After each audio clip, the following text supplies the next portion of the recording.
qui a presentare il libro di Stefano Stranger, La forza di rinascere. Si tratta di un romanzo, diciamo un racconto breve,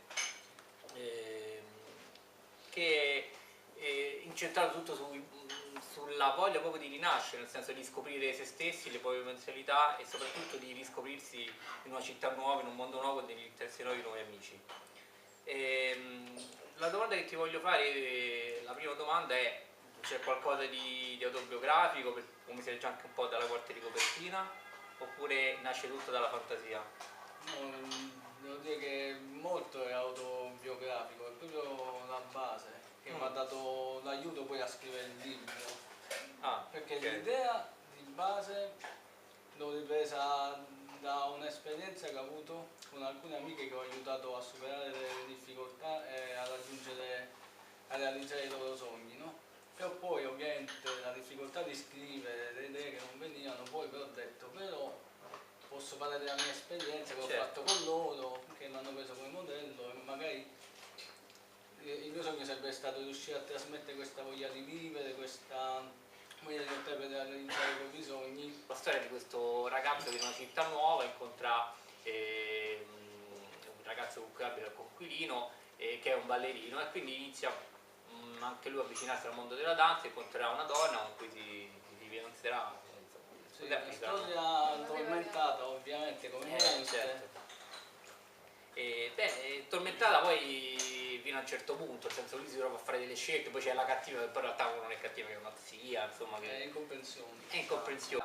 Quanto è importante il caso, la causalità, il destino, no?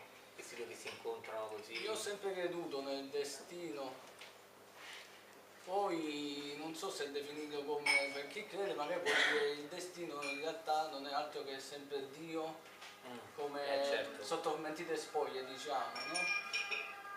Però ci ho sempre creduto perché molte volte mi sono capitate delle cose che mi hanno fatto pensare, ho detto chissà se fosse successo così magari non sarebbe successo questo che è successo.